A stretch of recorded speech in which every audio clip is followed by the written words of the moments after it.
Hi everybody, how are you doing? Hope that you're well. Been ages since I've made a video and number of reasons for that.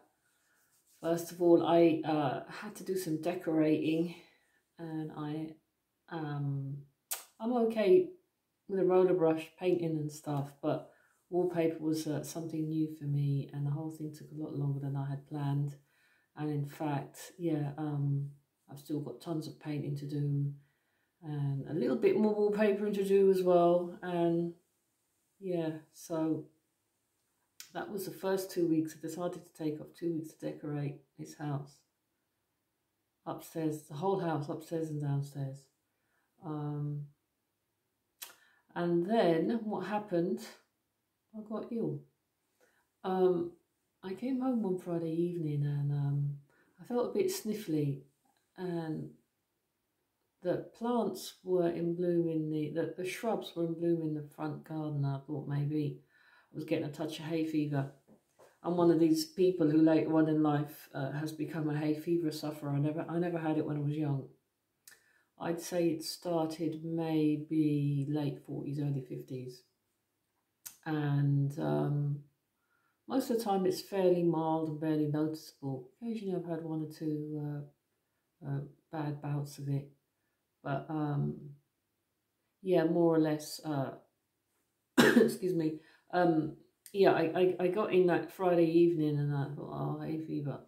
When I got up in the morning, the Saturday morning, it was the 27th of March, which was 1914, the day of our Lord's memorial. And I mean, I just felt rotten. I just felt really ill in the morning. Thankfully, after a few hours, I was able to get on with my day. It was one of them ones, when you get a cold and it's particularly bad in the morning and again in the evening, but somehow you function during the day. Yeah, so I thought, oh my gosh, this isn't hay fever. Although it was March, I think England or UK has been very cold. It's been like an extended winter. So actually, I think March is still flu season, isn't it? April, I think the flu season ends. I'm not sure. I've listened to various people talk, and I think officially the end of flu season is April. So yeah, I was ill, and like I said, I got up on this Saturday morning. I almost thought, oh my days, am I even going to be able to do this memorial? It was only me most of the time. I just take the bread and wine by myself, and thankfully I was able to manage that. And then what happened? I took some fish out of the freezer. I didn't take it out of the freezer to eat it because I'd done that a number of weeks before, some salmon actually. And I didn't like the look of this salmon. It had been in there too long. It got frostbite. When it goes white from being over frozen, gets a bit freeze dried. So it looked a bit like that. And then when I defrosted it, this other piece earlier on, I didn't like the smell of it either. And I buried it in the garden. So I still had another piece in the freezer. I decided to take that out and defrost it and bury it in the garden. I guess I could have buried it frozen, but what it is, when it goes floppy and flimsy, it's easier to bury because I've got this like bulb planter, and I shove that in the ground, pull some dirt out, and it's this little it's a little round hole.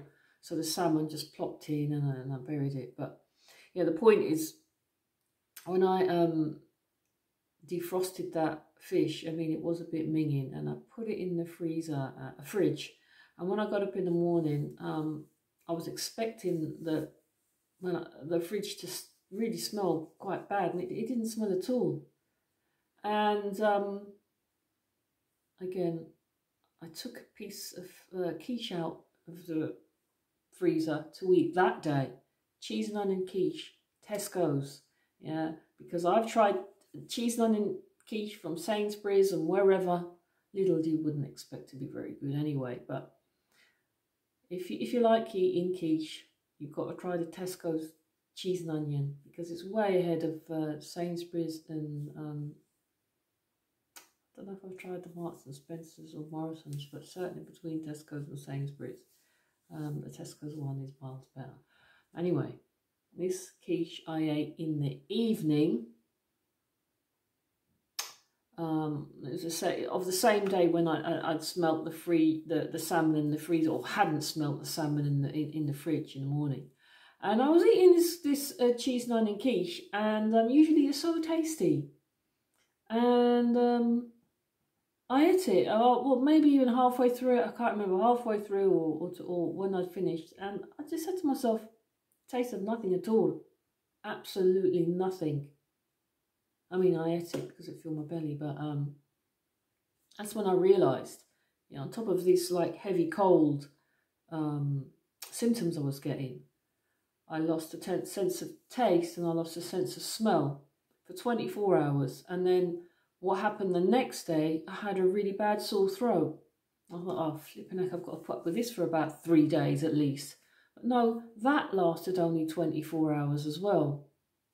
And in the meantime, I had a persistent dry cough. And when this COVID palaver first broke, you know, I've got to laugh at myself when I look back, because I had a little cough, I went like that. And I was on the phone 111. I was on the phone to 111. I was one of these people that believed all the lie. I believed it. I fell for it hook, line and sinker. I had 3 boxes of latex gloves here in the house. Put gloves on my hands when I went out the house, and you know, I was in such a state when I came back, anti-backing down the light switches and the handles on the front door, and I mean, it was horrendous. I really, really was under the fear for 3 solid weeks. I think I would have had a complete and utter mental breakdown had I not come out of that state of mind. But yeah, where was I? Yeah, I couldn't smell the salmon. I couldn't taste the quiche. I had, yeah, the persistent dry cough. And to describe it as a persistent dry cough, it almost seems like an understatement. It was all day, every, I don't know, 10 minutes, 15 minutes, 20 minutes. Just a cough, cough, cough, cough. And there was nothing there. And, you know, eventually it got so annoying, but I just couldn't stop this coughing. And the season similarly. I mean, I've had colds before, and sneezing is a standard symptom. But it was excessive. Persistent sneezing, persistent dry cough. And something else I noticed I've not heard mention of, my head felt very strange. My brain, when you can actually feel your brain inside your head, it's very scary. And it felt like the blood was not flowing properly through my head. I thought I was going to have a stroke. I really was. That was the only fearful thing about it. I didn't fear this COVID. I knew that I had it. And I just thought, I've got to ride this through. Don't panic. Nothing to panic. I didn't even bat an eyelid. The fact that I felt that I had COVID-19. But what it did to my head, that was incredibly scary. That was really frightening. I don't know what it was. I initially got that symptoms, what I thought were hay fever, and I was coming down with this.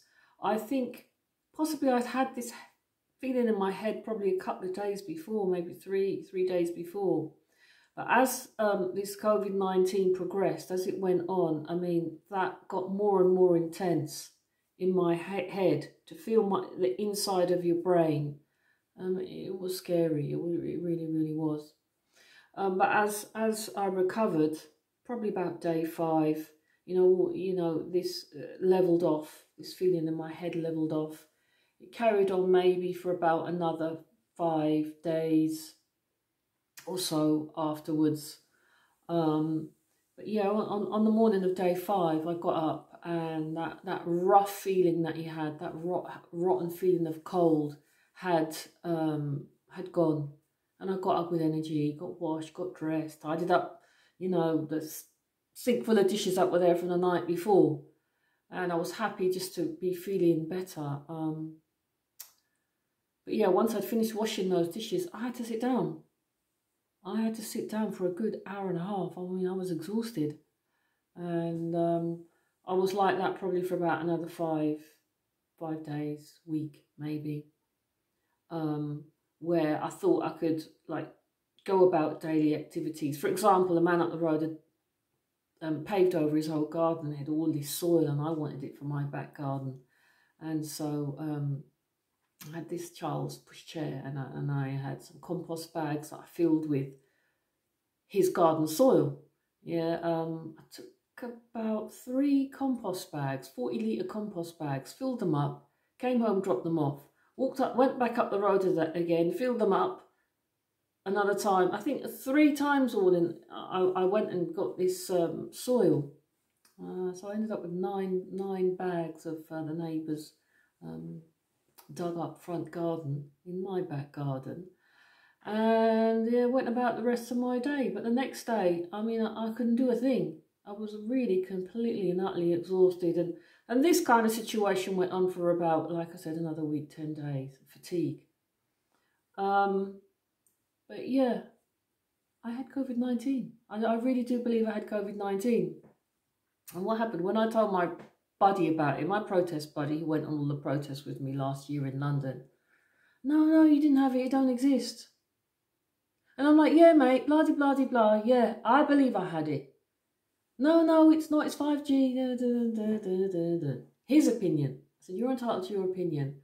I was always kind of like on the fence. This virus, SARS-CoV-2, does actually exist. 1 minute I believed it and the next minute I didn't. 1 minute I believed it and the next minute, I was unsure. But I always kind of veered on the side of it being real and genuine. I know about it's never been isolated and so forth, but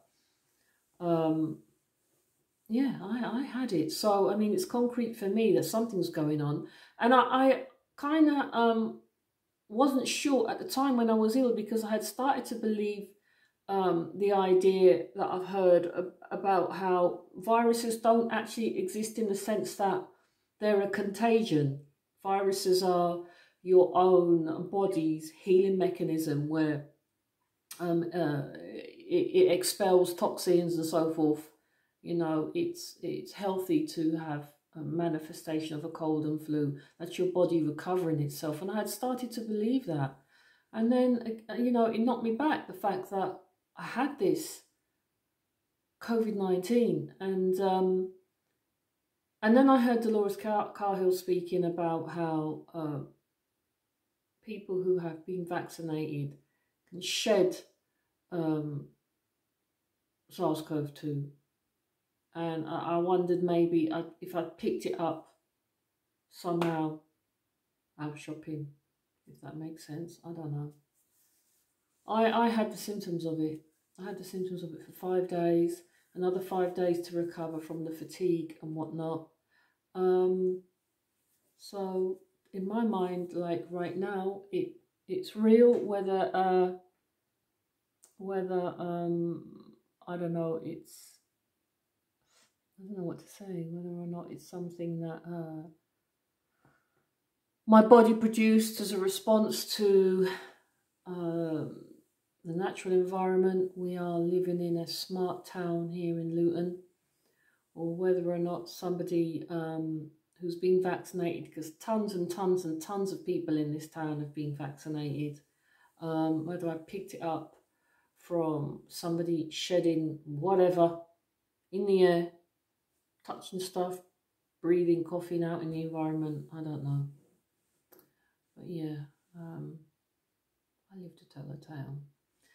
And I wanted to show my face because I haven't done a video for such a long while, and that's the reasons why. Decorating, and I was ill, and then just life in general, just other things that you really don't want to hear about. So yeah, here I am back, and hopefully I'll be able to post a video every week, at least once a week. That Devil's Bible, which is really like, get my nerves, I've got to be honest. It just seems to go on and on and on, but I feel I've got this commission to tell the story of it. It's so dark. It's so dark and horrible. I needed a break to just get away from it. once you go into it, your mind can't, you know, it's hard to switch off. Not that it can't, but it's hard to switch off from it. So I have to get back to that, because the sooner I get back to it, the sooner it will be over. And it needs to be dealt with, because, as I've said, it is so dark, and that darkness must be brought out into the light. It must be brought out into the light. Okay. Thanks for listening. Bye for now.